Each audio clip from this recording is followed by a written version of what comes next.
que descienda el bicarbonato.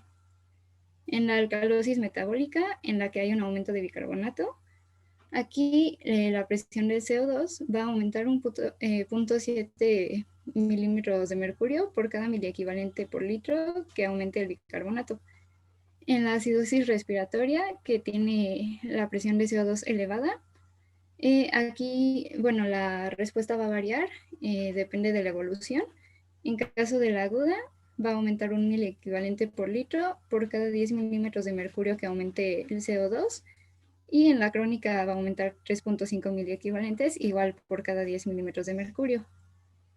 Y en la alcalosis respiratoria hay una disminución de la presión de CO2. Y en la respuesta aguda va a ser descender 2 miliequivalentes por litro por cada 10 milímetros de mercurio de descenso de la CO2. Y en la crónica va a descender 5 miliequivalentes por litro por cada 10 milímetros de mercurio de aumento de la CO2. Perdón, un momento.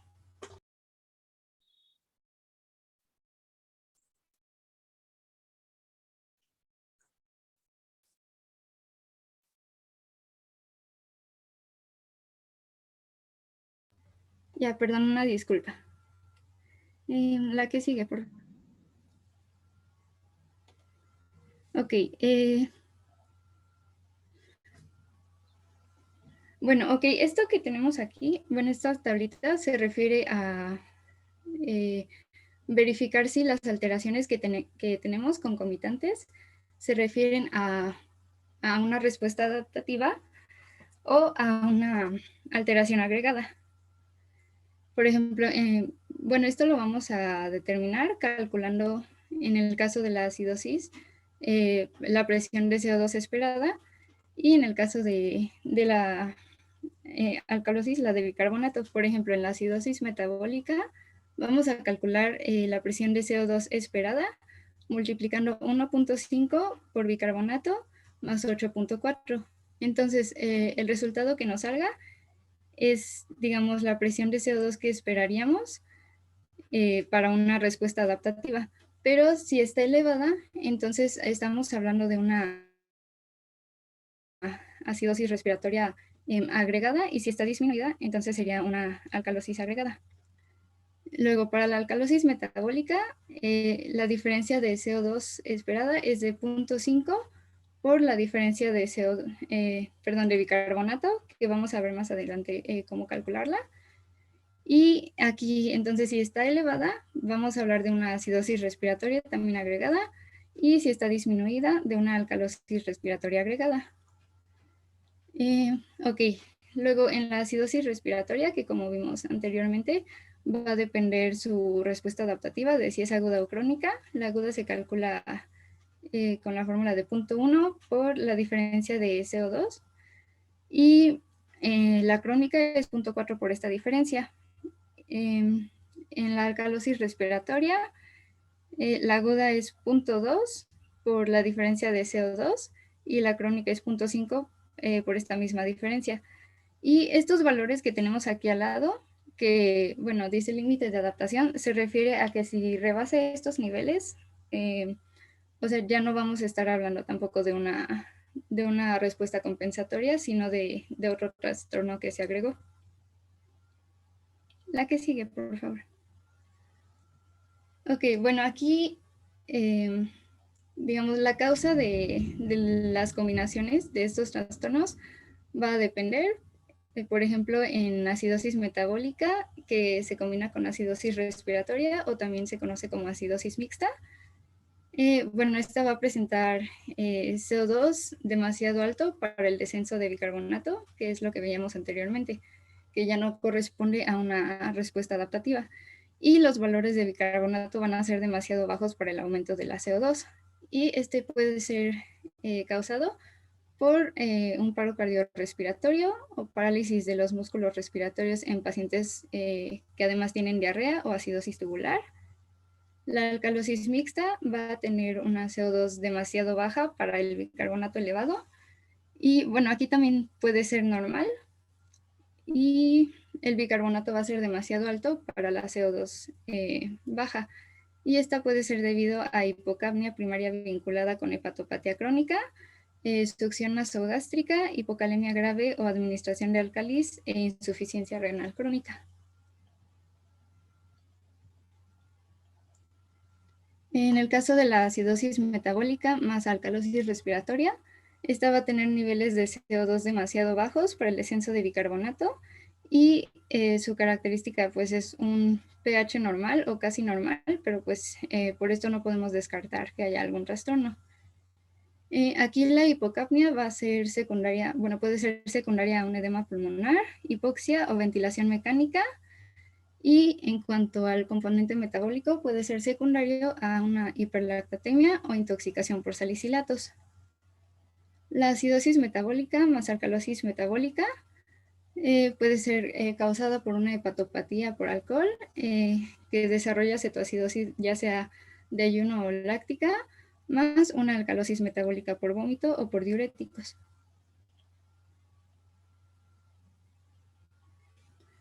Bueno, la acidosis respiratoria y alcalosis metabólica va a tener niveles de bicarbonato demasiado altos para la elevación de CO2 y esta puede ser en caso de, bueno, en pacientes que tengan POC, que reciben tratamiento con dieta hiposódica, diuréticos de asa o tiacídicos y o corticoides. Y por último, la acidosis metabólica mixta, que, bueno, aquí se combinan dos mecanismos patógenos que pueden coexistir en un paciente, como la cetoacidosis diabética y láctica o insuficiencia renal con acidosis láctica. Y también, por ejemplo, en acidosis hiperclorémica y acidosis con anion gap elevado, que puede ser causada, por ejemplo, por una diarrea profusa con anion gap elevado.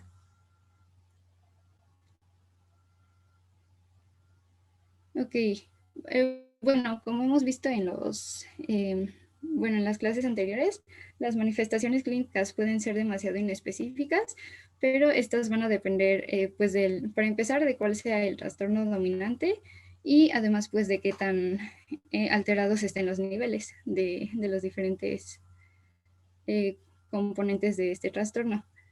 Por ejemplo, en la acidemia podemos tener manifestaciones como deterioro de la contractilidad miocárdica, una resistencia a la insulina, incremento en resistencias pulmonares, hiperventilación, disnea, fatiga, hipercalemia y alteraciones neurológicas como obnubilación o coma. Y Perdón, que continúe Edgar Hernández, por favor. Sí, doctor. Bueno, buenas tardes a todos, compañeros, doctor. Continúo con el cuadro clínico. Bueno, retomando lo que decía mi compañera, que en el caso de que sea como tal una alcalemia, principalmente cuando se habla de una alcalemia grave, así hablando generalmente, que son como todos los síntomas que ya hemos visto en los temas pasados, el paciente podría presentar una disminución en el flujo sanguíneo cerebral, o también ya sea afecciones cardíacas, en el cual tenga una predisposición a ya sea arritmias supraventriculares o ventriculares refractarias. El paciente también puede presentar parestesias tetánea, hipocalemia, hipomagnesemia agregada, hipofosfatemia, en algunos casos hipoxia e hipoventilación. La siguiente. Entrando al diagnóstico como tal, la siguiente. Lo primero es determinar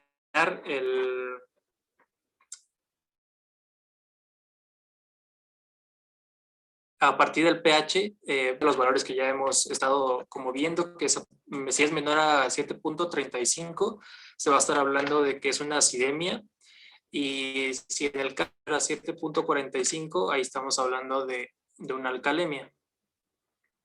Posterior a esto, lo que debemos hacer es establecer si esto está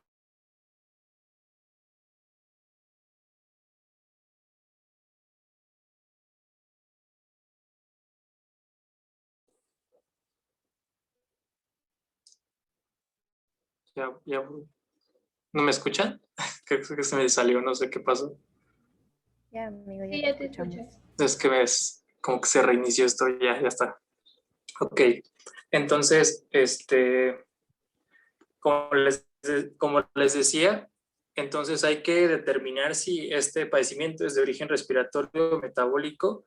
Esto a partir de los valores que sabemos, determinando los valores de bicarbonato y de la presión parcial de CO2. Entonces, estos valores, si en el CO ya sea, si es mayor a 39 milímetros como tal de una acidosis respiratoria, y si es menor es una alcalosis igual respiratoria. En el caso de que sea un bicarbonato disminuido, ahí se va a determinar que es una acidosis metabólica, y si está aumentado, se está hablando de una alcalosis metabólica. Después de esto, como ya en las diapositivas anteriores, se debe de estimar como tal el grado de compensación que tenga el paciente a partir de que se pueden utilizar las de CO2 esperado o del bicarbonato esperado, esto dependiendo de cuál sea el padecimiento y a los que nos presente el paciente. Posterior a eso, también se puede usar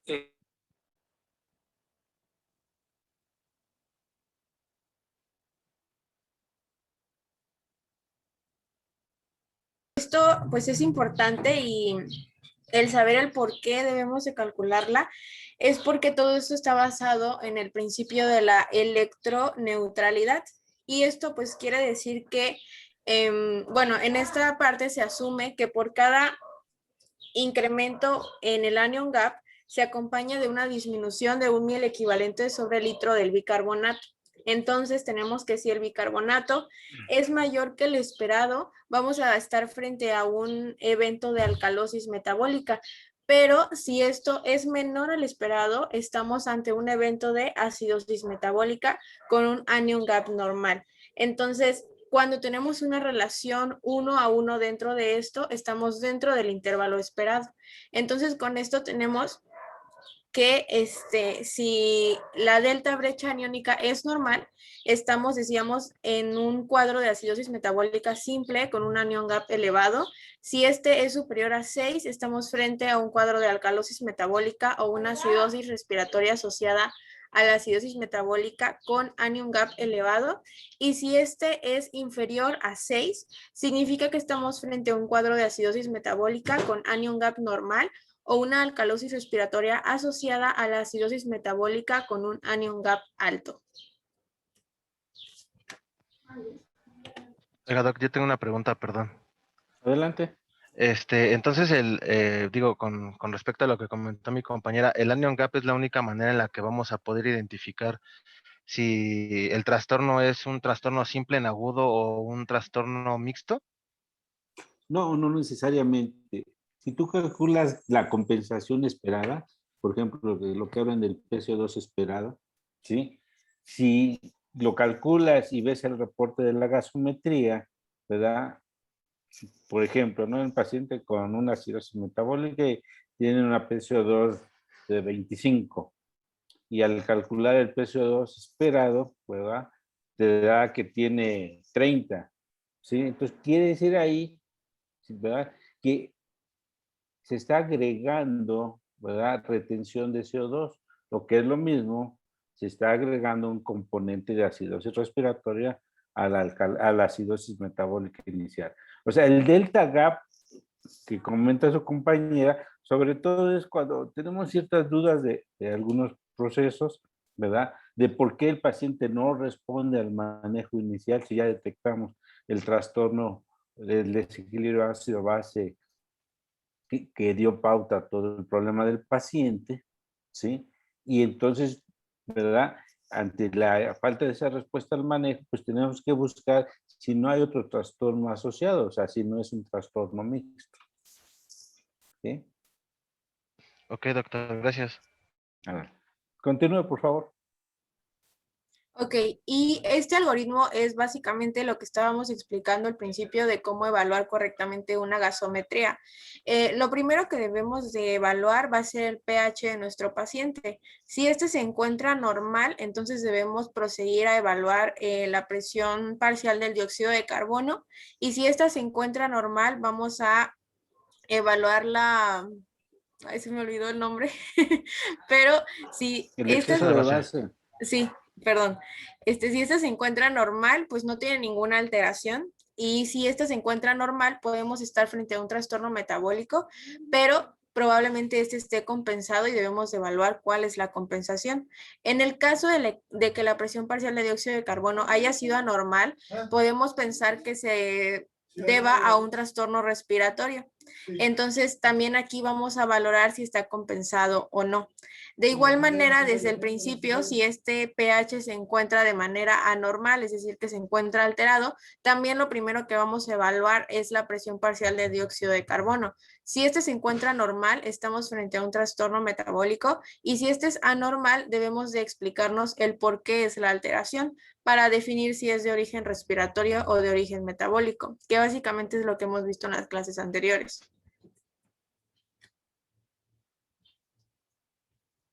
Ok, con respecto al tratamiento de estas alteraciones, pues básicamente van a estar dirigidas hacia, pues, la alteración con mayor predominio, porque, pues, como sabemos, es una combinación entre acidosis, alcalosis, ya sea metabólica o respiratoria, pero nosotros vamos a poder definir cuál es la que predomina más, y hasta hacia eso es a donde se va a dirigir el tratamiento.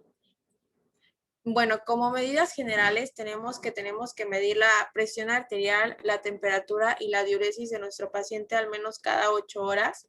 Vamos a hacer una canalización de una vía venosa periférica y vamos a perfundir y vamos a iniciar con solución salina al 0.9% a 21 mililitros por hora. En el caso de que estemos frente a una acidosis metabólica grave, vamos a estar haciendo la monitorización continua del ritmo y de la frecuencia cardíaca.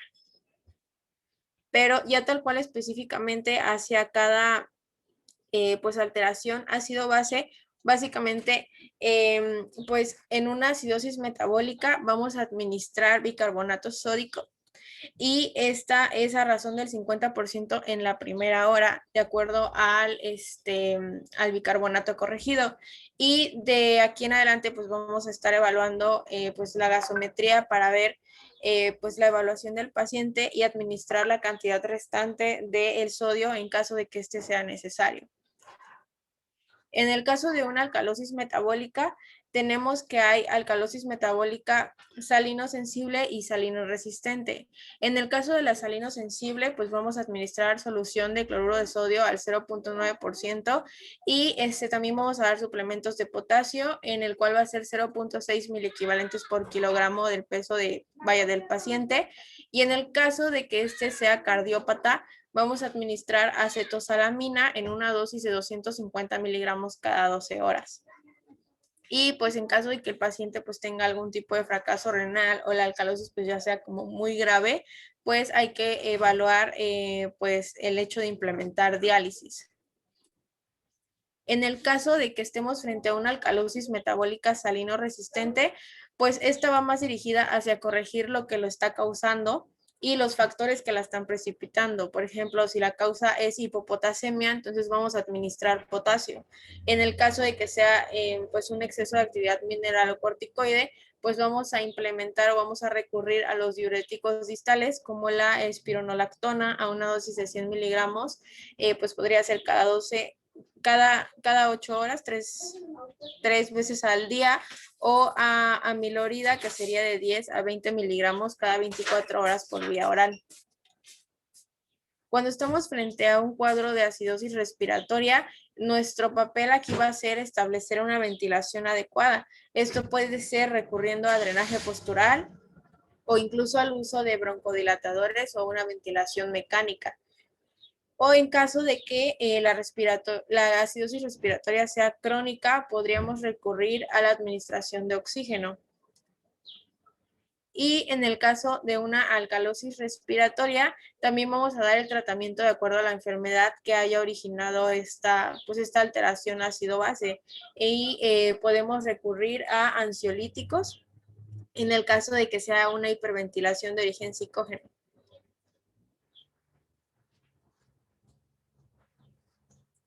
Muy Bueno, bien. Un momento, por favor. ok, doctor. ¿Alguien quiere comentar algo, preguntar algo? No, doctor, creo que hasta el momento no. Yo sí tengo una duda, Doc. Adelante. Digo, ya había comentado un poquito la cuestión de los trastornos mixtos y los agudos, pero digo, por ejemplo, en cuestión del ejercicio que nos mandó, y digo, ya viendo, por ejemplo, la exposición, en algún libro que leí encontré que, bueno, cuando el pH normalmente tiende a un trastorno mixto, el pH si sube o baja dependiendo de la patología que lo esté generando, tiende a una de las variables que sería el bicarbonato a subirlo y el PCO2 a bajarlo y viceversa. Pero por ejemplo, en el cuestionario que nos mandó, pues el pH está muy bajo y pues el bicarbonato y el PCO2 como tal, pues no están compensados, o sea, ninguno de los dos está como en sentidos contrarios, sino al revés, están en un mismo sentido. Entonces, digo, por ejemplo, a mí me causa duda en saber, por ejemplo, si allí el paciente estaba en un trastorno agudo o si ya es un trastorno mixto entre una acidosis metabólica y una alcalosis respiratoria. Entonces, eso como que me cuesta todavía mucho trabajo identificarlo. ¿Te acuerdas los valores de la gasometría? Del Del ejercicio. cuestionario, Ajá. sí, permítame, ahorita lo saco. El bicarbonato, el PCO2 está en 12 y el bicarbonato está en 6.8. Eso es. ¿Y el pH? El pH es de 7.09. Muy bien. ¿Se acuerdan, o alguien, o tú mismo, sí, ¿verdad? ¿Cuál es la PCO2 esperada? O sea, ¿cómo se calcula la PCO2? ¿Por fórmula o, por A ver, las dos ejemplo, formas. digo, por tabla de equivalencia? A Creo que, ver, bueno, dependiendo, cada 10 milímetros de mercurio va a equivaler a 1 milímetro de bicarbonato. al revés, ¿no? Desciende el Sí, perdón. bicarbonato Sí. y desciende el, la PCO2, ¿no? Ujú. Entonces, se supone que el bicarbonato, lo ideal sería la meta de 23, pero si lo tomamos a 23 o lo tomamos a 20, que es el límite inferior, pues estamos hablando que prácticamente descendió 13, ¿sí? Sí, Doc. Ahora, si se supone que por cada miliequivalente que desciende, ¿cuánto desciende la PCO2? Debería de descender, creo que 10, si mal no recuerdo. Fíjate, o sea, no equivaldría, ¿verdad? Ujú. Si hablamos mínimo 34 del límite inferior de la PSO2, ¿verdad? Decimos que bajó 22 nada más, ¿sí? Pero ese 22 es suficiente, eso, el descenso de 22, para indicarnos que la respuesta de compensación se perdió, ¿sí? Y entonces, ya de ahí de antemano, ¿verdad? Tú dices, el paciente tiene una acidosis metabólica, según no me acuerdo, es una acidosis metabólica con ánimo grave elevado, Ajá, ¿sí? sí. ¿Verdad? Más una alcalosis respiratoria, ¿sí? Ya no hay compensación, ya al contrario, prácticamente ese tipo de pacientes, si lo vemos en la clínica, esa hiperventilación se está acabando y va a irse al otro lado, a la hipoventilación y empezar a retener CO2. Y entonces el trastorno que se le va a agregar va a cambiar de alcalosis respiratoria a acidosis mixta. Y entonces, como vamos a ver adelante, un criterio de gravedad en la citoacidosis es la acidosis mixta, tanto metabólica como respiratoria, porque se traduce en eso precisamente, en que se acabó la compensación, ¿sí? Entonces, en el ejercicio, lo que podemos decir es que sí tiene un trastorno mixto, bueno, un segundo trastorno del equilibrio ácido-base agregado, y en este caso es la alcalosis de tipo respiratorio, ¿sí? Ok, Doc. Gracias. ¿Alguien más quiere comentar, preguntar algo? Sí, lo que ya mis compañeros le pusieron que la acidosis metabólica del bicarbonato se repone 50% en la primera hora, pero las bibliografías que yo había consultado dice que en 12 horas. Entonces, no sé. Ajá, ya habíamos comentado en la clase pasada, ¿sí? En la práctica diaria, ¿verdad? En las excepciones que hacemos para usar el bicarbonato, si ya tenemos un reporte de gasometría, se hace el cálculo del estudio de bicarbonato. El Titinali, por ejemplo, habla de administrarlo creo en las primeras 8 horas ese 50% y el restante 50% en las siguientes 16 horas, algo así comenta. ¿Ves? El problema es que cuando se decide administrar bicarbonato es porque el paciente realmente tiene un gran deterioro. pHs menores de 7, bicarbonatos menores de 10, ¿verdad? Ya con la pérdida con una respiración de Kussmaul característica de estos pacientes que ya empieza a deteriorarse, ¿sí? Entonces son pacientes que sí se hace el cálculo y se le administra el 50% de ese cálculo inicial en 1 hora, junto con la administración de volumen. Por decirte ahí, si se calculó que le faltaban, que el 50% fueran correspondientes a 8 ámpulas, bueno, esas 8 ámpulas más la solución salina que vamos a usar para la reanimación hídrica inicial, ahí se le agregan las ámpulas y se administra en 1 hora. Se valora la respuesta clínica del paciente y se toma un nuevo control gasométrico. Dependiendo la respuesta clínica y el reporte gasométrico, se tiene que valorar si requiere que vuelvas a hacer todo el cálculo para ver si hay necesidad de, con ese nuevo cálculo, ¿verdad? Ese nuevo resultado, ¿verdad? Tú puedas administrar o no una segundo gol, ¿sí?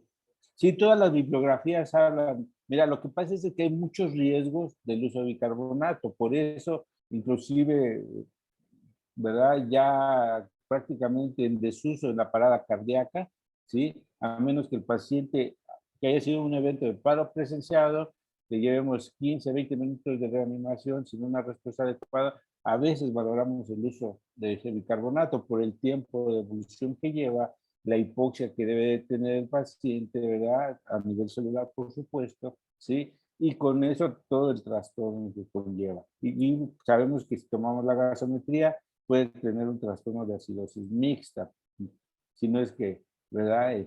Predomine cualquiera de las dos. Entonces, el problema de las bibliografías, o lo que nos reportan es que son mucho tiempo y a veces, ¿verdad? En la práctica diaria ustedes se van a dar cuenta que si les dan una infusión para 12 horas, el riesgo es que el paciente ni siquiera termine la infusión y se muera antes, ¿no? ¿Sí? Entonces, esto es muy en agudo, esto es algo que se debe de valorar muy, muy bien, porque sabemos que el uso de bicarbonato pues, trae muchos riesgos de complicaciones secundarias. Muy bien, ¿algo más? Sí, doctor. Bueno, en la bibliografía que yo utilicé, encontré que se utilizaban dos métodos. Uno era la variación de la presión parcial de CO2 y la otra, la variación entre el bicarbonato. Esa era una, y la segunda era con la variación entre el anión gap y el bicarbonato. Ajá. Mira, normalmente estos delta gap que le llaman, lo usamos para, sobre todo, determinar si no hay, por ejemplo, en la acidosis metabólica, y dependiendo de la evolución y la función del paciente, si no está agregado un trastorno de alcalosis metabólica, o sea, descartar, ¿verdad? Que esos pacientes no tengan un compromiso metabólico mixto. Pareciera ilógico, ¿verdad?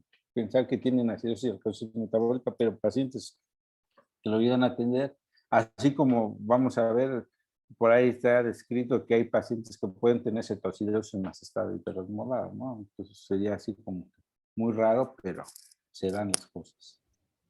Ajá, mi pregunta es, bueno, mencionando esta que la variación el delta gap, Ajá.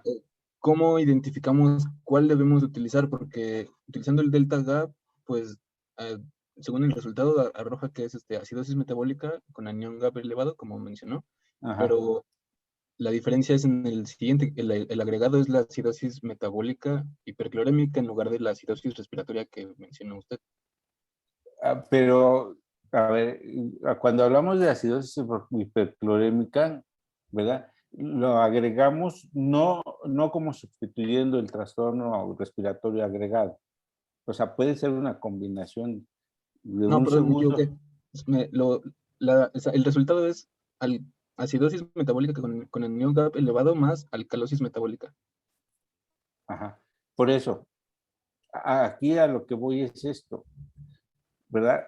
Si sabemos que la compensación para un trastorno metabólico debe ser una compensación de tipo respiratorio, ¿sí? Eso no quita que el paciente pueda cursar con un segundo trastorno de tipo metabólico, ¿sí? O sea, no necesariamente tiene acidosis metabólica más alcalosis respiratoria y ahí se queda, no. Puede tener acidosis metabólica, ¿verdad? Con otro trastorno mixto agregado que es la alcalosis de tipo metabólico, pero en la compensación inicial, que es de tipo respiratorio, lo que se agrega es la alcalosis de tipo respiratorio. A lo que voy es que en estos trastornos mixtos de tipo metabólico no es porque la alcalosis metabólica vaya a compensar la acidosis respiratoria, sino se le está agregando por las características de los pacientes, la causa que los llevó, ¿verdad?, a este tipo de trastorno, ¿sí? Siempre debemos de esperar que a la compensación a la alteración metabólica, la compensación es respiratoria y a la alteración respiratoria la compensación es metabólica, ¿sí? Ok, doctor. Muy bien. ¿Se fijaron? Es muy complejo, o sea, esto de hablar de trastornos mixtos, ¿sí? Lo importante en algún momento, el primero es pues, tener por lo menos el apunte a la mano, ¿verdad? De la tablita de cómo debería ser la compensación o los factores para hacer los cálculos, ¿verdad? Y saber si ya está agregado o no. Aquí lo importante que es determinar si ese segundo trastorno agregado del equilibrio ácido-base, ¿verdad?, realmente está comprometiendo la condición clínica de nuestro paciente. Por ejemplo, hablamos de acidosis metabólica, su compensación respiratoria debería ser, ¿verdad?, la alcalosis de tipo respiratorio, ¿sí? Eso realmente, ¿sí?, no va a causar de mayor problema al paciente. Lo contrario sería que en vez de que se agregara alcalosis respiratoria, se agregara acidosis respiratoria. Entonces, sí, cuidado, porque esa condición de acidosis respiratoria va a agravar la condición clínica del paciente con acidosis metabólica, ¿sí? Entonces, ahí sí debemos de tener mucho cuidado, porque inclusive en algún momento nos limitaría, ¿verdad?, el uso de bicarbonato en dado caso que así lo requiriese el paciente. ¿Por qué? Porque al utilizar el bicarbonato, ¿verdad?, se supone que al usar el bicarbonato va a ir y va a jalar un ion hidrogenión, ¿sí?, que tienen en exceso estos pacientes, forma ácido carbónico y el problema es que puede formar CO2 y agua y entonces está incrementando el CO2, ¿sí? Y entonces eso agrava. Y ya sabemos que el incremento importante del CO2 a nivel cerebral es que provoca una vasodilatación muy severa. Muy bien. ¿Algo más que quieran comentar o preguntar?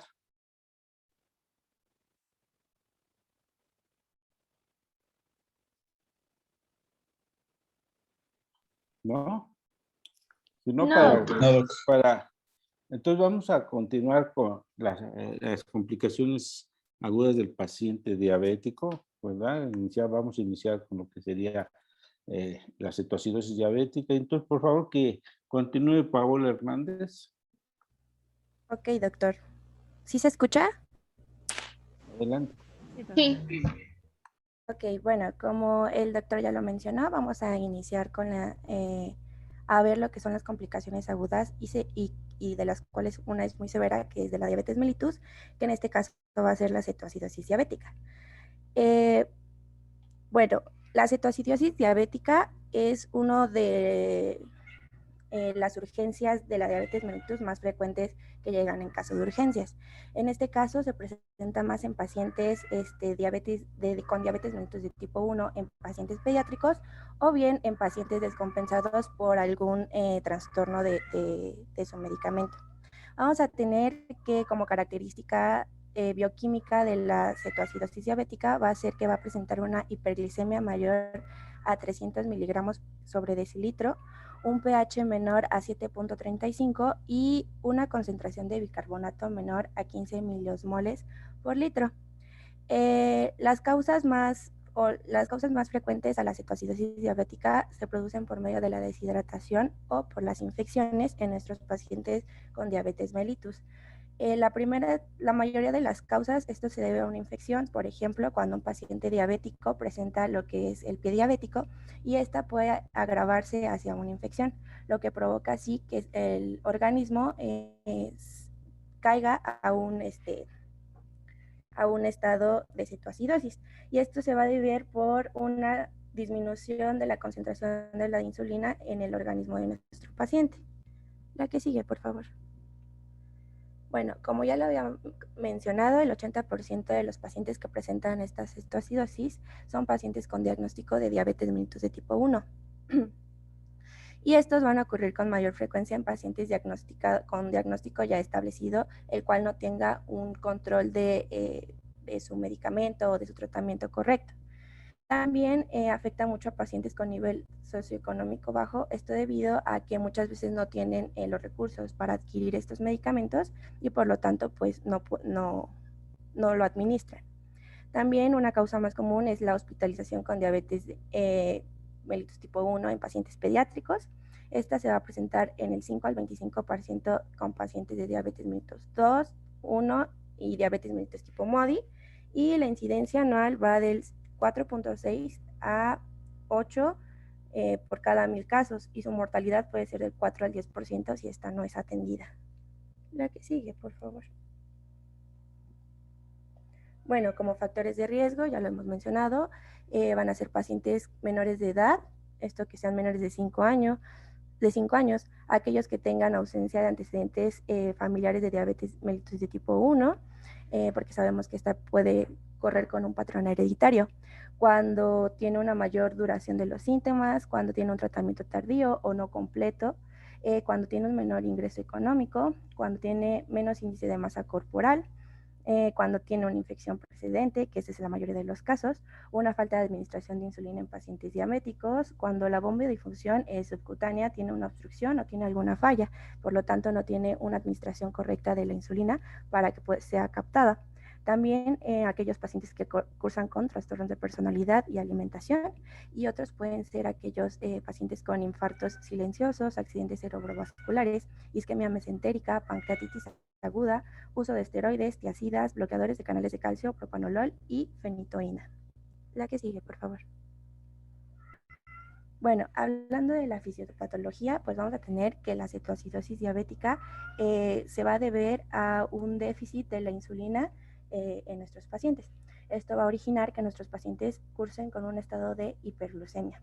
Entonces, hay un descenso de la proporción insulina-glucagón, por lo que hay un aumento de las concentraciones de glucosa. Sin embargo, esta no puede ser captada por las células del organismo de nuestros pacientes, a lo cual comienza la activación de ciertos mecanismos compensadores para que estas células puedan tener una fuente de energía. En este caso entra la lipólisis y la proteólisis. Entonces hay un incremento también en la gluconeogénesis y la glucogenólisis, esto a expensas de proteínas y lípidos, como ya los había mencionado, y en estos procesos de tratar de compensar la deficiencia de la glucosa en las células, se empieza a desviar este ciclo de Krebs hacia la formación de cuerpos cetónicos, debido a que este ciclo de Krebs se ve saturado por la cantidad tan alta de proteínas y lípidos que se encuentran en el organismo. En el momento en que comienza esto, se dice que se ve como, bueno, que los marcadores de inflamación se encuentran elevados, es decir, en el organismo se encuentran citocinas proinflamatorias elevadas, ya que el paciente está sometido a un estrés, lo que provoca que comience a haber una mayor secreción de estas citocinas. Entonces, cuando hay un déficit de insulina, por lo tanto va a haber una hiperglucemia.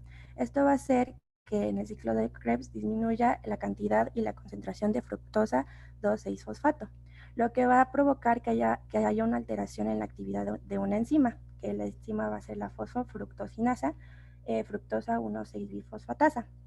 Entonces, al haber esto, el ciclo de Krebs, que normalmente lo conocemos para que proporciona energía por medio de la glucosa, se comienza a desviar y comienza a haber una producción alta de cuerpos cetónicos.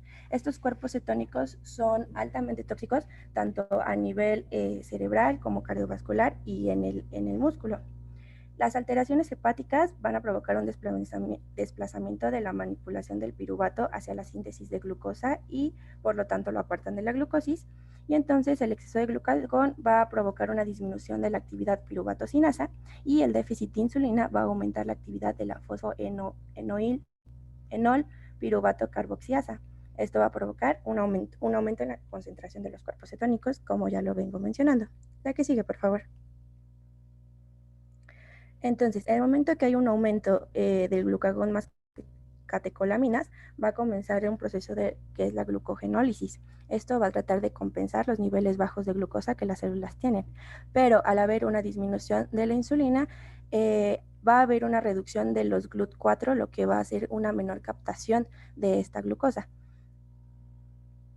Por lo tanto, se va a ver en nuestro paciente un estado de hiperglicemia, y es lo que nosotros podemos ver en los pacientes cetoacidóticos, que están relacionados muchos con niveles mayores a 300 miligramos por decilitro. Entonces, la cetosis va a ser el resultado de un incremento notable de los ácidos grasos libres procedentes de los adipocitos, con el resultado de un desplazamiento hacia la síntesis hepática de los cuerpos cetónicos. La que sigue, por favor. Entonces, en este caso, al momento de que hay un aumento de la concentración de los cetoácidos, pues el pH fisiológico se va a ver alterado. Esto va a hacer que haya una disminución de este pH. Entonces, sabemos que tenemos diferentes sistemas compensadores. En este caso, el sistema de bicarbonato va a tratar de compensar esos aniones que se encuentran en el organismo para tratar de, que este pH no disminuya. Pero va a llegar un momento en que este sistema búfero no va a ser, suficiente, por lo cual va a comenzar a haber una acidosis metabólica, y esto va a propiciar a que haya una producción de ácido láctico, además de que va a haber un aumento de los ácidos grasos libres, esto debido a la lipólisis que se está llevando a cabo, y por lo tanto va a haber una producción hepática aumentada de triglicéridos y de VLDL. La que sigue, por favor. Ok. Aquí pues podemos, más o menos todo esto es lo que venimos explicando. Entonces el paciente va a tener una déficit de insulina y un aumento de las hormonas contrainsulares. Esto va a provocar que haya un aumento en la proteólisis y la síntesis proteica, lo que va a provocar también una aminoacidemia. Esto va a activar la gluconogénesis, ya que no hay suficiente cantidad de glucosa, y esto va a provocar el estado de hiperglicemia, porque hay que tener en cuenta que nuestro paciente no es que no tenga glucosa, simplemente no tiene una insulina correcta para que sus células capten esta glucosa. Después, cuando este déficit de insulina y hay un aumento de hormonas contrainsulares, también se activa la lipólisis. Entonces comienza una síntesis lípida, lo que va a provocar la hiperlipidemia. Esto se va a ver traducido en los laboratorios con un aumento tanto de los triglicéridos como de las VLDL, que ya lo hemos mencionado.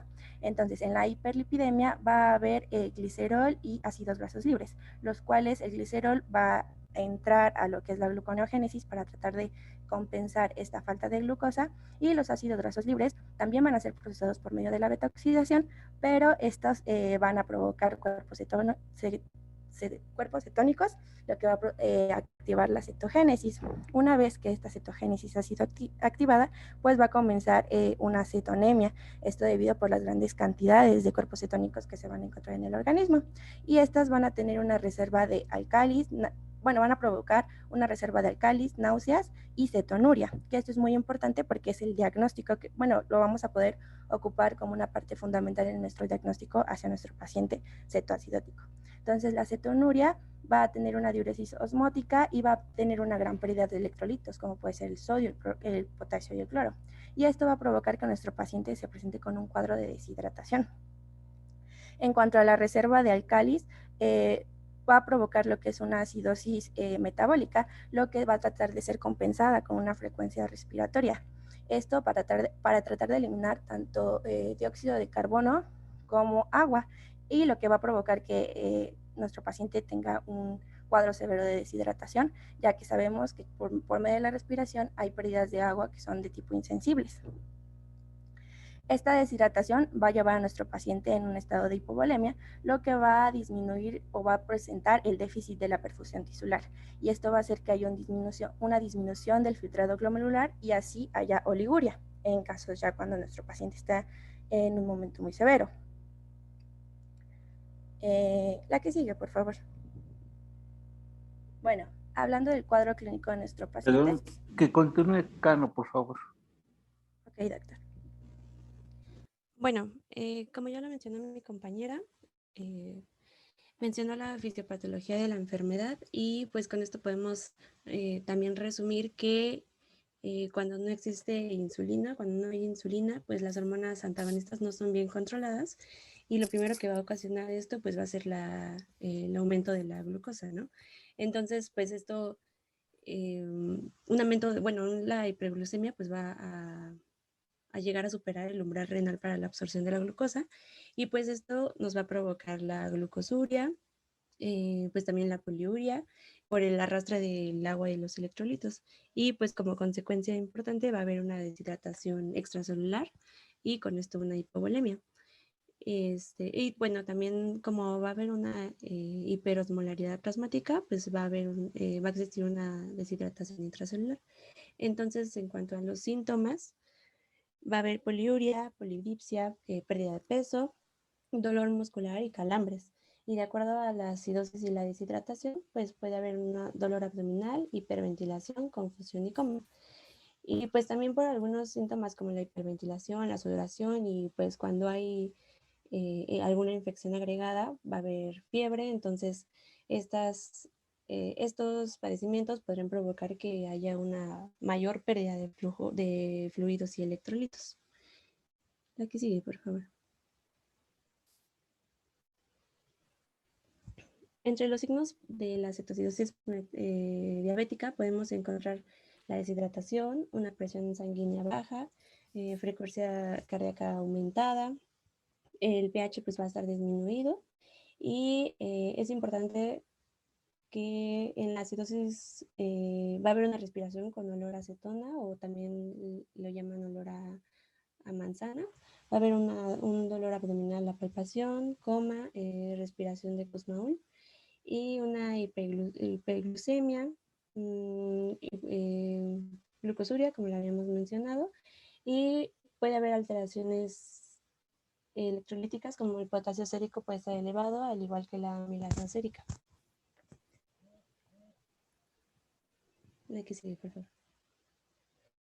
En el diagnóstico, pues este se va a realizar con base en la historia clínica, en una historia clínica completa, en la exploración física, pero pues también nos podemos ayudar con estudios de laboratorio, estudios de imagen y con un electrocardiograma. La que sigue, por favor. Entre los criterios diagnósticos, la que sigue, por favor. Entre los criterios diagnósticos que vamos a encontrar, pues va a ser una hiperglucemia de más de 250 miligramos sobre decilitro. Va a haber una acidosis metabólica con un pH menor a 7.3 y el bicarbonato va a estar menor a 15.000 equivalentes sobre litro. Va a haber una cetonemia o una cetonuria de 3 o más cruces y el bicarbonato sódico pues va a ser menor a 15 milimoles. Entre los estudios de laboratorio, la glucosa sérica pues vamos a estarla determinando con una frecuencia de al menos una vez cada hora. Entre los gases arteriales, en caso de una cetoacidosis diabética moderada o severa, pues el pH puede ser menos de 7.2 y los niveles de bicarbonato van a reflejar el grado de esta acidosis.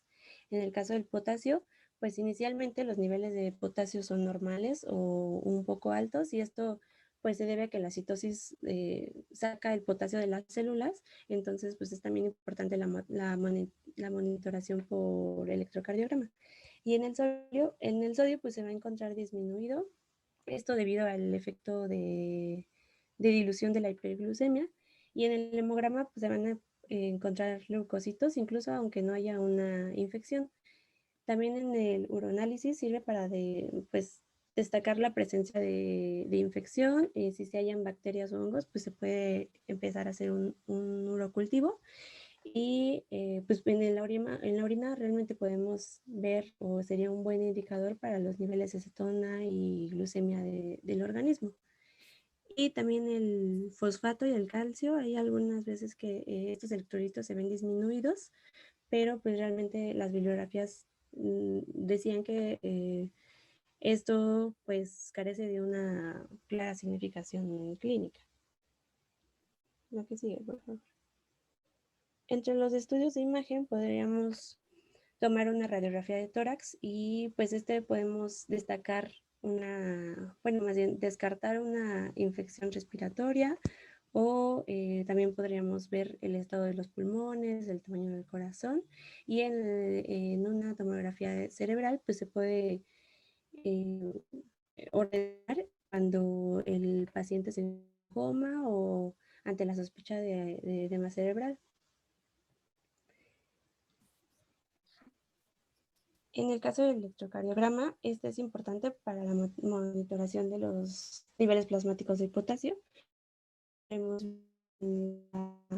los cambios pues, más característicos de la hipopotasemia va a ser la depresión del segmento ST, la onda T plana o bifásica y la dominante. Y en los cambios de la hipercalemia, pues vamos a ver ondas T picudas, el complemento QRS ancho y la desaparición de ondas P. La que sigue, por favor. Y podemos hacer un diagnóstico diferencial con una acidosis metabólica que sea de otro origen, acidosis respiratoria, asma, hipocalemia, neumonía o intoxicación por salicilatos. Que Bueno, continúe, Edgar, por favor. Sí.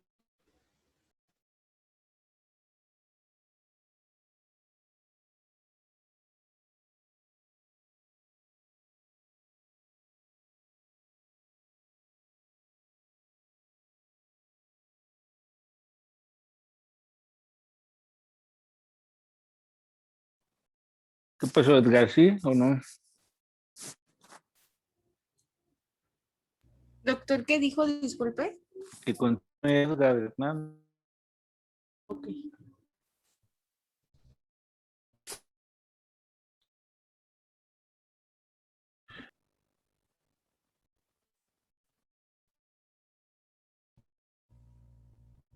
¿No Doctor, está? sí, doctor, al parecer mi compañera sigue teniendo problemas con su internet. A ver, mandó un mensaje que ya estaba bien. Muy Sí. bueno, muy bien. Entonces, y que termine Pablo Hernández, por favor. Ok, bueno, como tratamiento vamos a tener 3 puntos claros. Primero va a ser la disminución de la concentración de glucosa sérica, esto mediante la administración de líquidos e hidratación de nuestro paciente.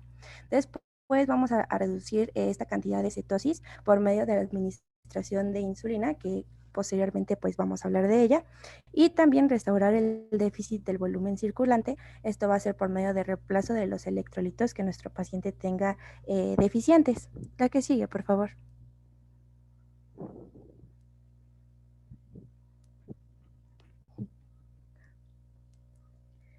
Ok, entonces, la terapia inicial con líquidos, esta va a estar dirigida hacia la expansión del volumen intravascular de nuestro paciente. Esto debido al hecho del cuadro de deshidratación que nuestro paciente presenta por el estado de hiperglucemia que ya lo hemos comentado. Entonces, primero vamos a iniciar con una solución salina al 0.9%. Esta va a ser infundida a una velocidad de 15 a 20 mililitros por kilogramo hora y va a ser aproximadamente 1.5 litros durante la primera hora. Después vamos a administrar 500 mililitros por hora por las siguientes 2 a 4 horas, seguida de 250 mililitros por 8 horas, más o hasta obtener la estabilidad hemodinámica y metabólica de nuestro paciente. Hay que tener en cuenta que durante la administración de esta solución salina nosotros debemos de tomar signos vitales de nuestro paciente y también ciertas concentraciones de los electrolitos de nuestro paciente. Entonces, el propósito final de esto es la administración de líquido, va a ser la administración de líquidos, es que el 50% esté estimado en el déficit en 8 horas. Después, en la presión sanguínea y fluidos urinarios, tenemos que evaluar que haya presión sanguínea y fluidos urinarios adecuados y se administrará cloruro de sodio al 0.45%. Esto va a ser cuando el sodio sérico se encuentre normal, con la finalidad de continuar con el reemplazo del déficit en 8 horas. Y después vamos a administrar dextrosa al 5% cuando la glucosa plasmática sea igual o menor a 250 miligramos para prevenir una hipoglucemia y aclarar la cetosis. Esto debido a que la glucemia de nuestro paciente, como meta, es disminuirla hasta 250 miligramos sobre decilitro de nuestros pacientes. La que sigue, por favor.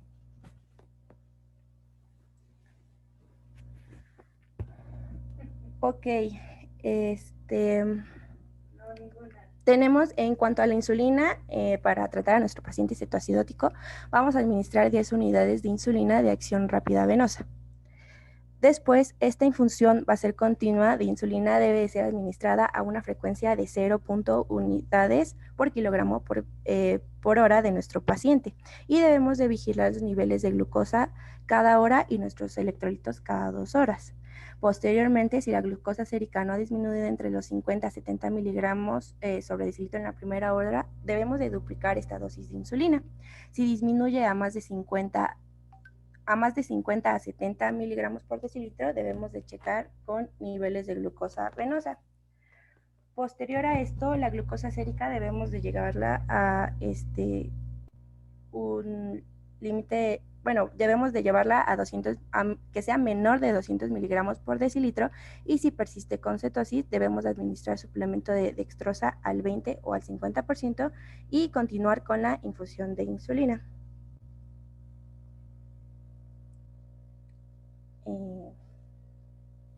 Sigo, ¿verdad, doctor? Sí. Ok. En indicaciones para suspender la infusión de insulina, esto va a ser cuando nuestro paciente ya presenta una glucosa sérica menor a 200 miligramos sobre decilitro, ya que nosotros podemos llevar a que nuestro paciente caiga a un estado hipoglucémico y pues eso no es lo que debe de pasar. También aquellos pacientes que tengan un bicarbonato sérico mayor a 15 miliequivalentes litro o que presenten un pH mayor a 7.35, ya que ya hemos cubrido la meta para que en urgencias para que nuestro paciente pues esté estable. Después, aquellos pacientes también que presenten una anion gap dentro de los valores normales, que sabemos que es de 8 a 12, y aquellos que presenten una ausencia de cetonas en orina, puesto que ya podremos darnos cuenta que este paciente ya no está en un estado cetoacidótico, que es la urgencia a tratar principalmente. En cuanto a contraindicación para el tratamiento de insulina, va a ser aquellos pacientes que presenten una hipotensión arterial, que presenten también pues una severa hipoglucemia, porque pues ya lo llevaríamos a una hipoglucemia, pues a concentraciones de glicemia pues mucho más bajas, y aquellos pacientes que presenten hipocalcemia sin tratamiento. La que sigue, por favor. Y bueno, en esta diapositiva nosotros explicamos la transición de insulina de infusión a subcutánea. Primero lo que vamos a hacer es un cambio de la vía de administración de insulina cuando la glucosa retorna a niveles normales y no se cuente con cetosis.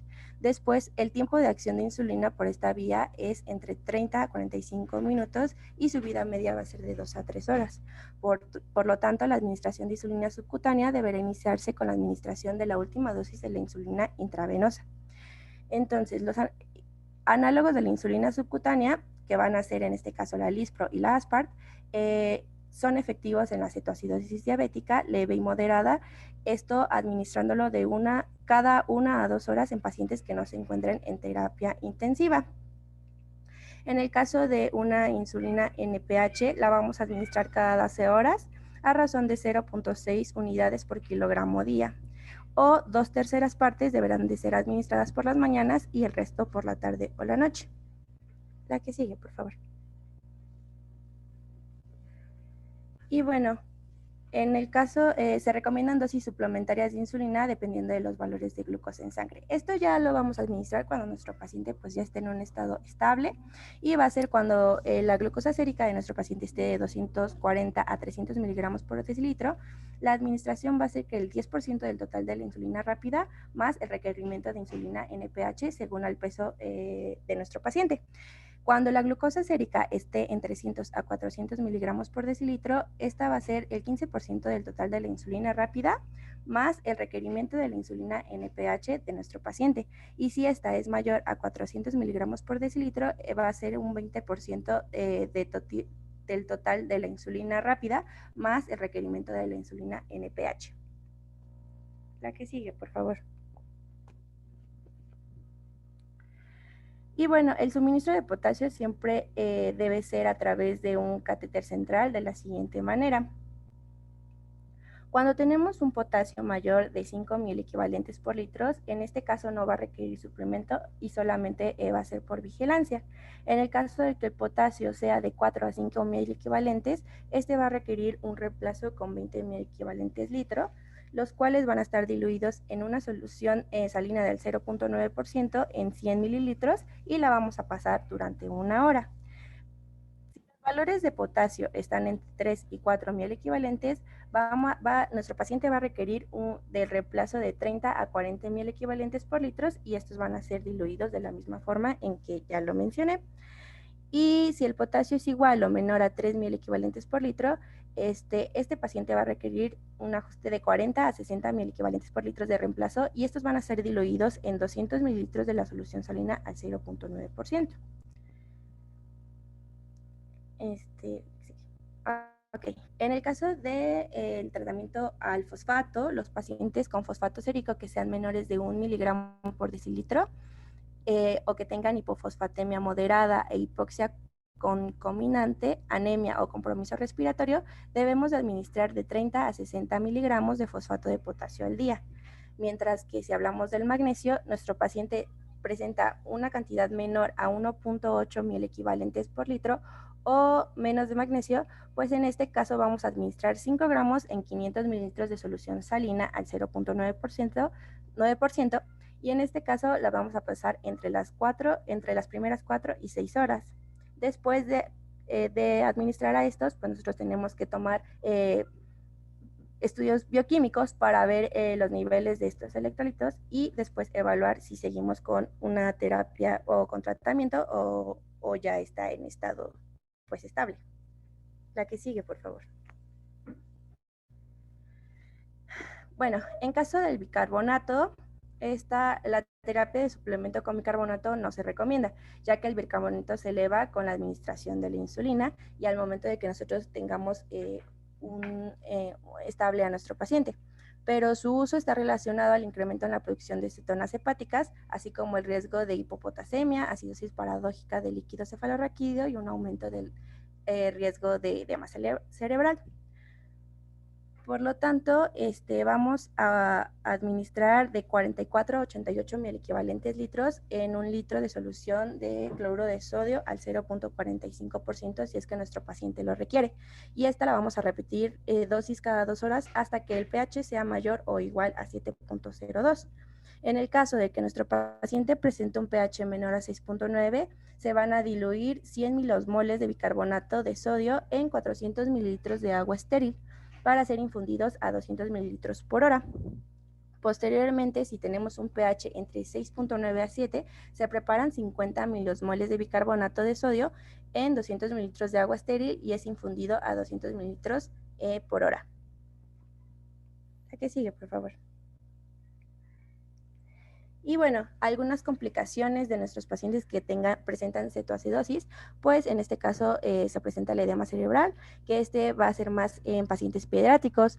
Esto va a ser porque no hay un tratamiento específico entre las 2 a las 24 horas o que no hay un efecto, el efecto esperado dentro de las 2 a las 24 horas del tratamiento.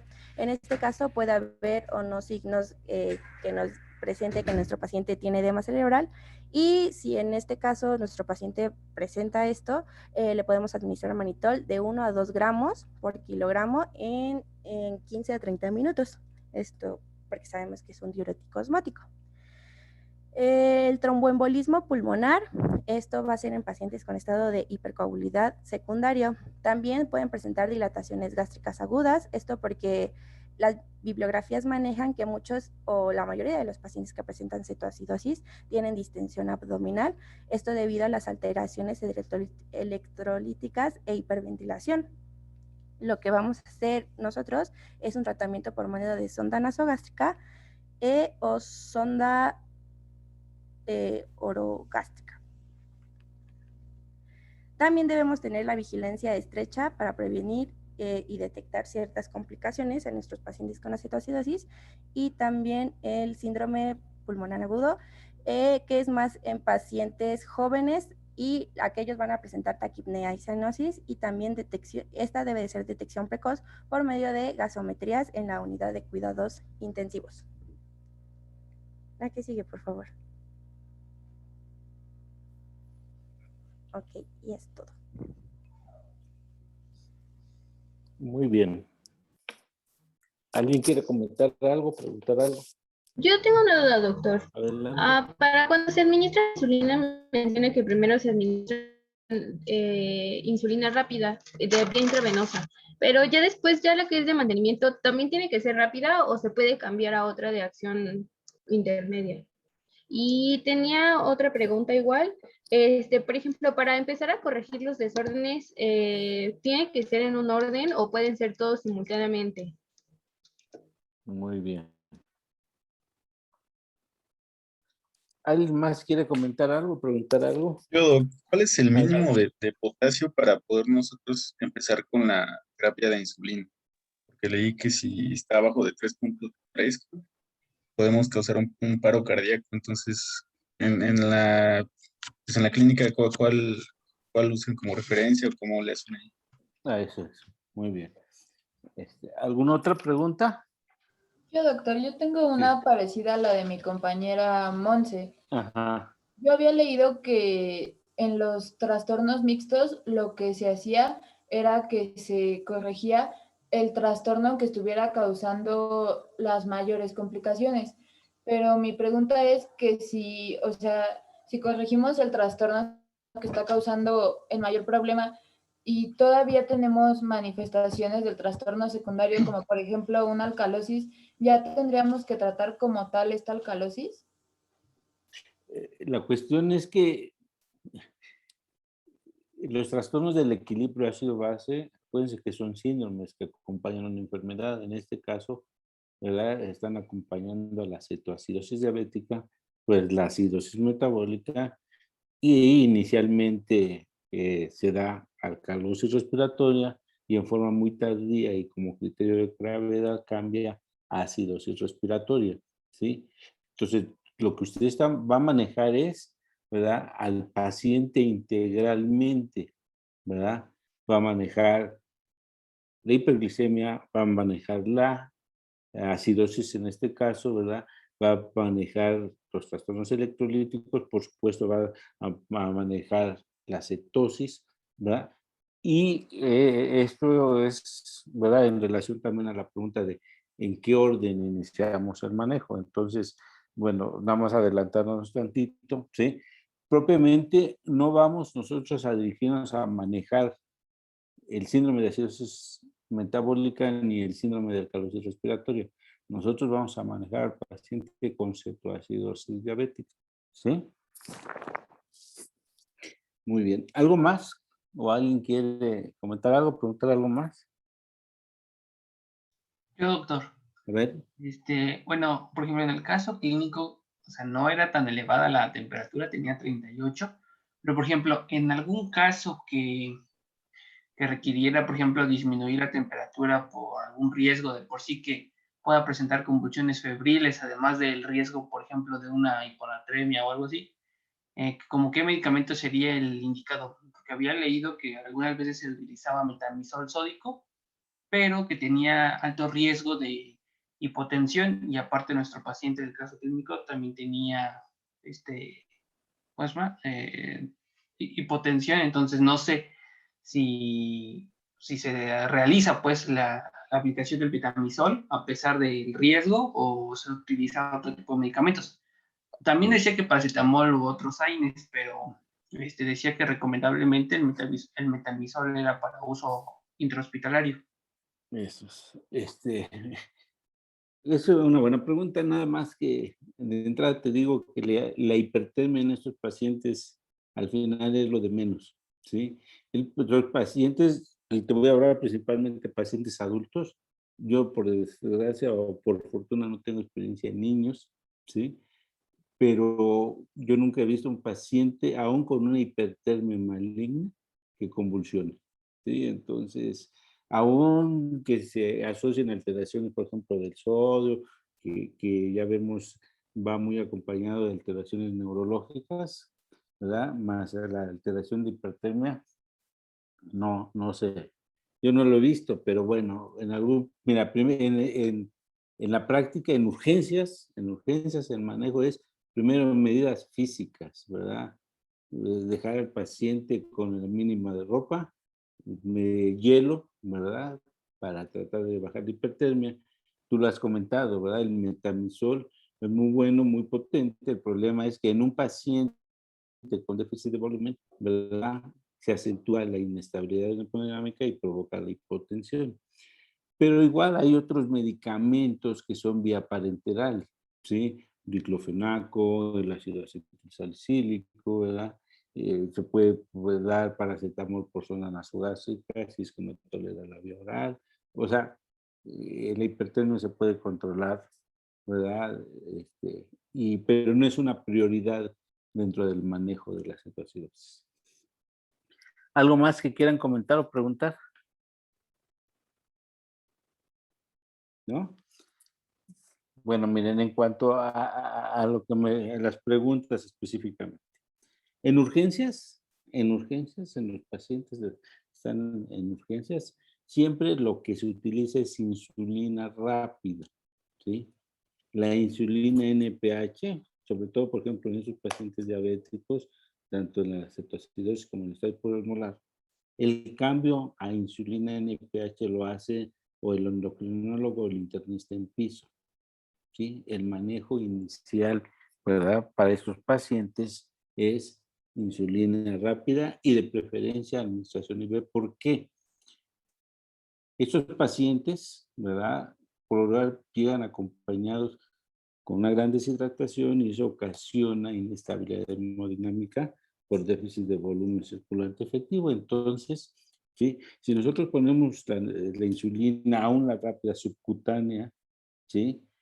¿Verdad? El paciente, acuérdense que en un paciente con hipovolemia, ¿verdad? Con hipoperfusión, pues uno de los sistemas que primero, o los órganos que primero se alteran en su perfusión es la piel, es el tejido subcutáneo, es el músculo. Entonces, de aquí a que llega una adecuada circulación al brazo o a la pared abdominal donde yo administré la insulina subcutánea, ¿verdad? Pues se va a tardar y lo que quiero es un efecto rápido. La insulina nos sirve tanto para el control de la hiperglicemia como para la cetosis. Entonces, ¿verdad?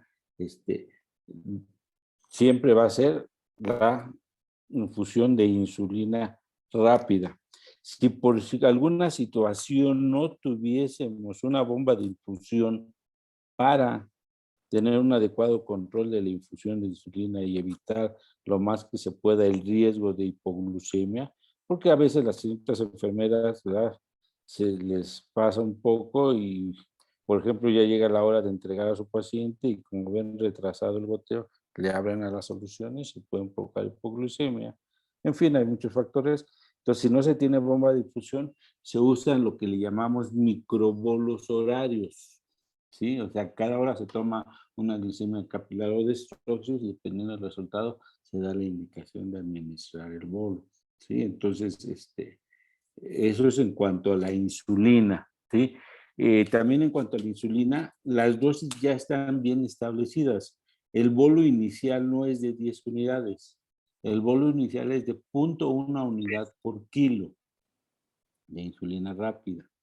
Y, ¿verdad? Las dosis de mantenimiento es de 0.1 unidad por kilo por hora. Y ahí dice, ¿verdad?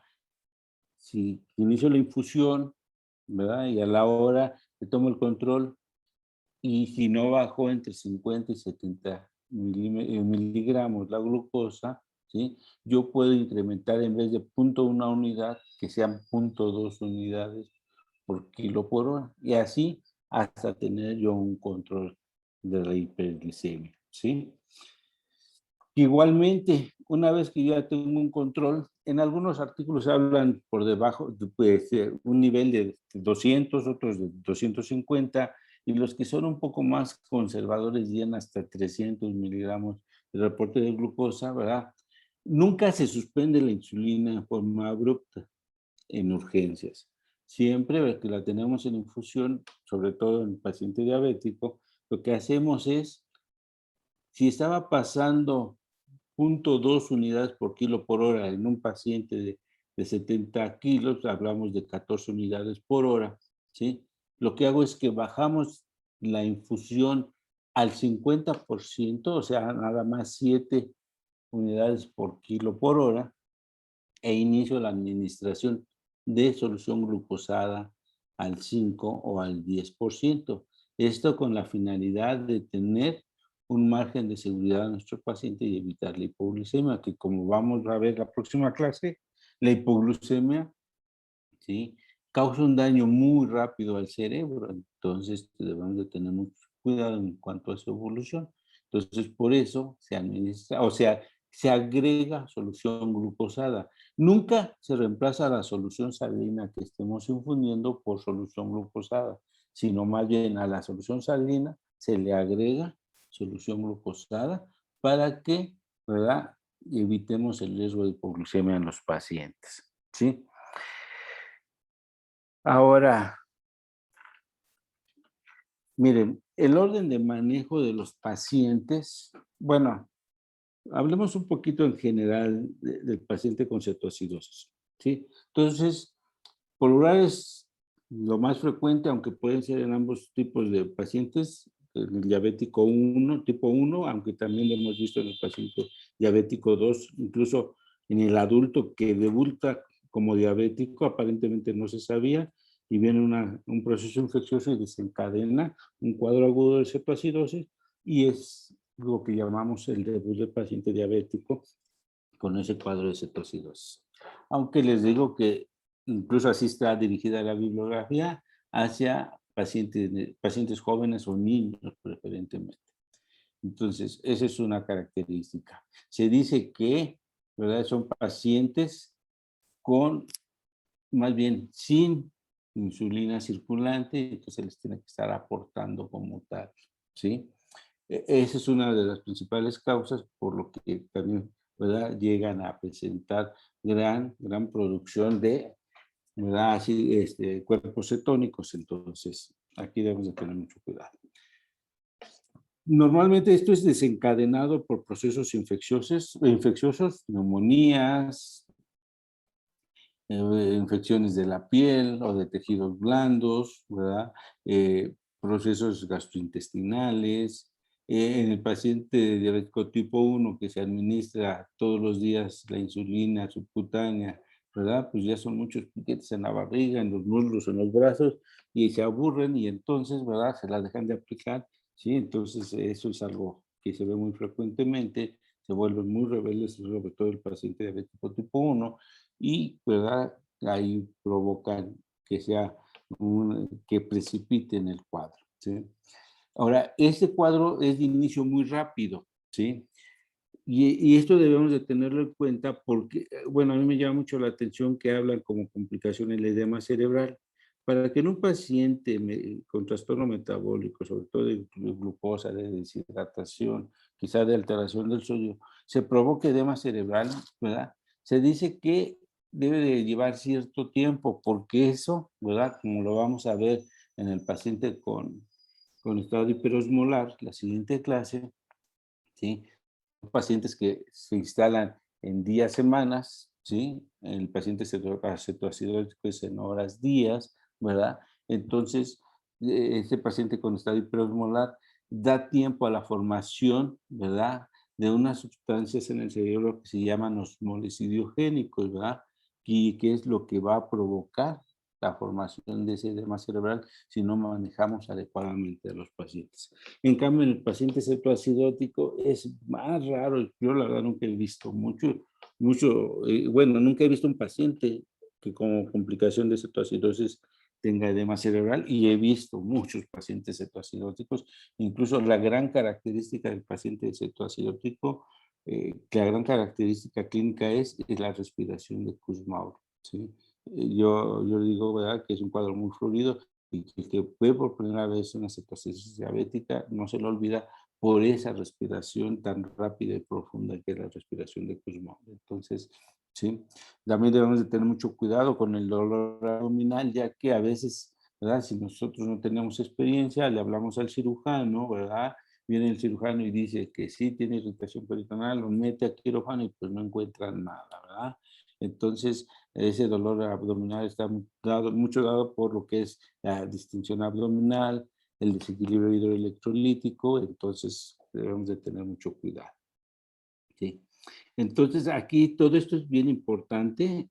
A nivel de fisiopatología, el primer evento que ocurre es hiperglicemia, ¿verdad? Puesto que no hay insulina que favorezca la entrada de glucosa a la célula, ¿sí? Esto a su vez va a empezar con un incremento de la glucosa circulante, y por lo tanto el riesgo que en cualquier momento, ¿verdad?, la tasa de filtración de la glucosa se altere y entonces empiece a haber una poliuria con una diuresis osmótica. Esa falta de entrada de glucosa a la célula que va a provocar es una alarma en la célula, que a su vez va a mandar esa señal al cerebro y le va a decir que tiene hambre, ¿verdad? Y entonces el cerebro, ¿verdad?, va a hacer que a nivel hepático y a nivel de músculo, ¿verdad?, la reserva de glucógeno se desdoble a glucosa. Y entonces hablamos hiperglicemia y después glucogenólisis, ¿verdad?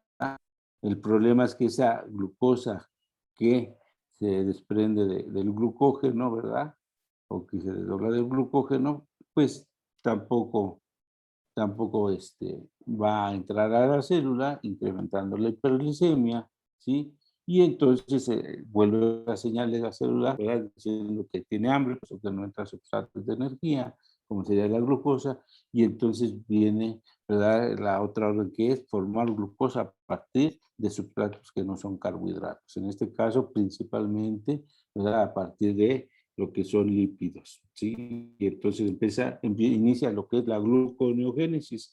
La proteólisis tiene muy poca importancia, aunque hay, pero es en mínima cantidad, preferentemente es a nivel de lipólisis, ¿verdad? Y entonces hay hiperglicemia, hay glucogenólisis y gluconeogénesis. Y de ahí, ¿verdad?, todo eso incrementa. Primero hay una deshidratación por una diuresis osmótica, que es pérdida de agua, sodio y potasio principalmente, aunque también se puede perder fosfato y magnesio, ¿sí? Y después, ¿verdad?, la acidosis metabólica en estos pacientes son por dos factores. Una es por la formación de estos cuerpos cetónicos o cetoácidos, pero el otro factor importante es la hipovolemia, que conlleva hipoperfusión tisular, ¿sí? Entonces una acidosis de tipo, ¿verdad?, con dos causas, que es hipoperfusión y que es la formación de cuerpos cetónicos, ¿verdad? Y eso es lo que, ¿verdad?, se llamaríamos la cetoacidosis como tal, propiamente. Entonces, esto debemos de tenerlo muy en cuenta, porque si conocemos un poco la fisiopatología, ahí va el manejo. Siempre el manejo, acuérdense que es el ABC en el paciente de urgencias, ¿verdad? y después del A y del B, ¿verdad? Vamos al estado hemodinámico del paciente. Entonces, un paciente con una deshidratación extrema importante, ¿sí? Es un paciente que llega inestable hemodinámicamente y por lo tanto lo que va a requerir en primera instancia es la administración de volumen. Esta administración de volumen, ¿sí? Y ya está bien establecido tanto por la ADA como por la Asociación de Endocrinólogos Americanos, es que debe ser con solución salina al 0.9%, ¿sí? Y, ¿verdad? Iniciamos, hablan de entre 1 litro, 1 litro y medio, pues ahí hay un poquito de diferencia cuánto administramos, ¿verdad? Pero bueno, ahí hablaban de 1 litro y medio aproximadamente, ¿verdad? En un bolo inicial. Este inicio de manejo con líquido, ¿verdad? Tiene dos objetivos principalmente, o tres. Uno, que es administración de líquidos para corregir la deshidratación. Dos, es diluir esa hiperglicemia. Y tres sería disminuir o diluir también un poco los efectos de esas hormonas contrarreguladoras que están en exceso en el organismo, ¿sí? Una vez que empezamos la administración de volumen, en ese bolo inicial en 1 hora, se supone que ya tenemos reportes de laboratorio. Es importante el reporte de potasio porque se nos va a indicar si ya podemos o no iniciar la infusión de insulina, ¿sí? Se supone que el potasio inicialmente o en las primeras fases de la cetoacidosis o es normal o está elevado. El problema es, o el criterio de gravedad es cuando nos reportan un potasio sérico disminuido, porque entonces quiere decir que el potasio está disminuido o depletado en la célula, en el intersticio y en el intravascular. Entonces, cuidado con las arritmias en estos pacientes. Por eso sí es muy importante la toma de un electrocardiograma, ¿sí? Entonces, ¿cuándo vamos a iniciar la infusión de insulina? Bueno, cuando tengamos reportes de potasio por arriba de 3,5, ¿sí? Algunas bibliografías dicen por arriba, reportes de potasio por arriba de 4, para darle un poco más de seguridad al paciente, ¿sí? Y a partir de ese momento, o sea, una vez que sepamos que no hay riesgo de que o provoquemos hipocalemia o agravemos la hipocalemia que presenta el paciente, entonces iniciamos la infusión de insulina, ¿sí? Entonces, primer paso, además del ABC, es la rehidratación. El segundo paso sería el inicio de la infusión de insulina previa evaluación del potasio, ¿sí? Y ya les dije cómo se inicia, es insulina rápida, ¿verdad? Con un bolo inicial de 0.1 unidad por kilo y una dosis de mantenimiento de 0.1 unidad por kilo por hora, ¿sí? Y ya comentamos también que si no hay un descenso entre 50 y 70 miligramos por hora, ¿verdad? Entonces podemos valorar el duplicar la dosis de insulina, ¿sí? Hasta que tengamos un control. Lo ideal, ¿verdad? Es entre 250 y 300 miligramos para darle un poco de seguridad al paciente. Si son un poco más estrictos, entre 200 y 250 miligramos de reporte de glucosa. Y, ¿verdad? A partir de ese momento, primero reducimos a la mitad la dosis de infusión de insulina sin suspenderla de forma brusca. Y la segunda es, iniciamos la infusión o le agregamos a la solución salina la infusión de solución glucosada tanto al 5 al 10%, ¿verdad? Y dicen que al 5 porque si usamos al 10% el riesgo es elevar nuevamente la hiperglicemia. Entonces, bueno, entonces aquí es cuestión de valorar a nuestro paciente, ¿sí? El tercer paso entonces sería la administración o la corrección sobre todo del potasio. Miren, el sodio puede estar depletado porque, bueno, al haber diuresis osmótica hay pérdida de agua y sodio, por supuesto, ¿sí? Entonces eso podría ser una causa. La otra, y que es más rara, es la dilución del sodio a partir de la salida del agua intracelular y que pasa al intravascular, ¿sí? Porque se supone que también está depletado el intravascular. Entonces, más bien es por pérdida propiamente del sodio, ¿sí? Entonces, lo que corregimos más que el sodio, nuestra prioridad es corregir el potasio. Y aquí es un poquito variable, ¿verdad? Entonces dicen, si el reporte de potasio es de 5 o 5.5 muy equivalentes, lo mantenemos en observación, ¿verdad? Otros dicen que si es entre 4 y 5, iniciemos la infusión de 10 a 20 miliequivalentes por hora, ¿sí? por supuesto, en las soluciones que estamos infundiendo se diluye, ¿verdad? Y si es menor de 4 o de 3.5, podemos valorar la dosis de entre 20 y 40 miliequivalentes por hora en la infusión de la solución que estemos administrando, ¿sí? Entonces es el ABC, la hidratación o rehidratación de nuestro paciente, que es la corrección del estado hemodinámico, ¿verdad? La valoración e inicio de la insulina previo a checar que el potasio, ¿verdad?, no tenga riesgo de provocar o acentuar una hipocalemia. El 3 es la reposición de potasio. Igualmente, si hay algún dato de alguna arritmia que no mejora, sobre todo complejos ventriculares prematuros, que no mejoran con la administración de potasio y con la administración de volumen, entonces es, ¿verdad?, poner, en vez de dar cloruro de potasio, damos fosfato de potasio y ahí estamos, ¿verdad?, corrigiendo alteraciones de fosfatos. ¿Sí? Y la otra es, bueno, debemos tener muy en cuenta el bicarbonato, ¿verdad? Aquí mucho cuidado, ¿verdad? Hay indicaciones muy precisas en ocasiones, dependiendo de la condición, como llega nuestro paciente. Hay alguien dice que si el pH es menos de 7 como tal, bicarbonato menos de 10 y una respiración de Kuznetsov, bueno, pues es igual a que podemos valorar la administración de bicarbonato. Rara vez lo hacemos, ¿verdad? Así como nos indican, así que 50 mililitros, que 50 miliequivalentes, que 100 miliequivalentes.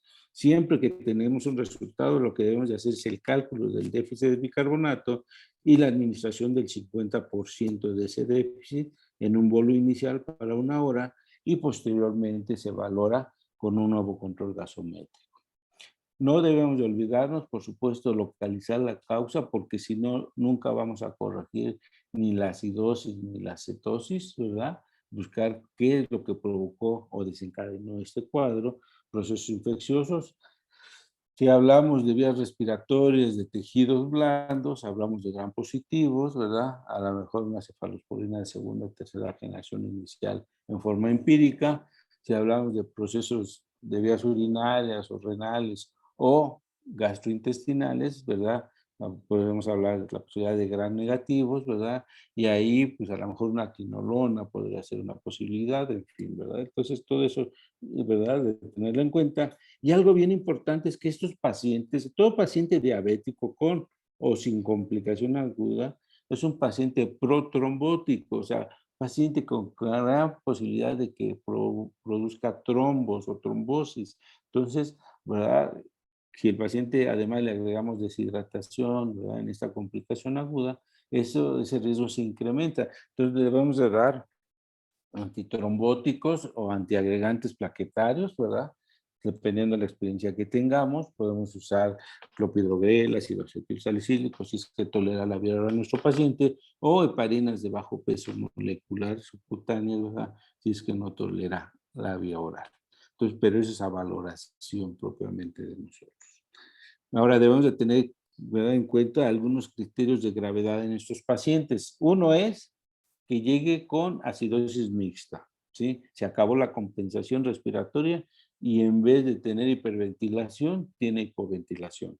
2 es que sea un paciente que tenga hipocalemia inicialmente, o sea, llega, le tomamos una muestra de laboratorio, el reporte es con potasios menores de 3. Otra es que tenga, ¿verdad?, antecedente o que esté teniendo datos de falla cardíaca, ¿verdad?, o de falla renal, puesto que no nos va a permitir una hidratación agresiva, ¿verdad? Y pues aquí la posibilidad de más complicaciones es altísima. Muy bien. ¿Alguien quiere comentar algo, preguntar algo más? No, doctor, creo que ya quedó claro.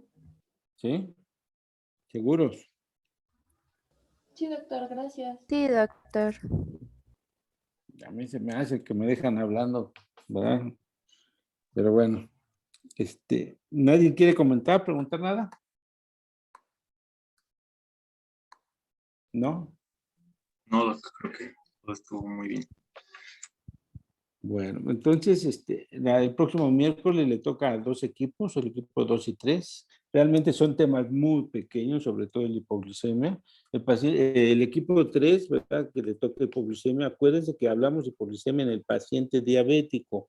No hablamos de una hipoglucemia, es casi un tratado de medicina interna si hablamos de hipoglucemias en general, sino hablamos de hipoglucemia como complicación del paciente diabético.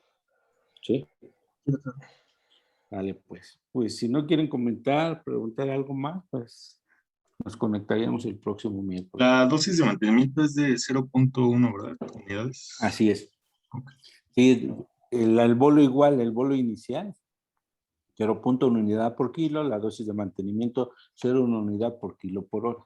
Esa es de rápida, ¿verdad? Todo es insulina rápida en urgencias. Ok. Gracias. Muy bien.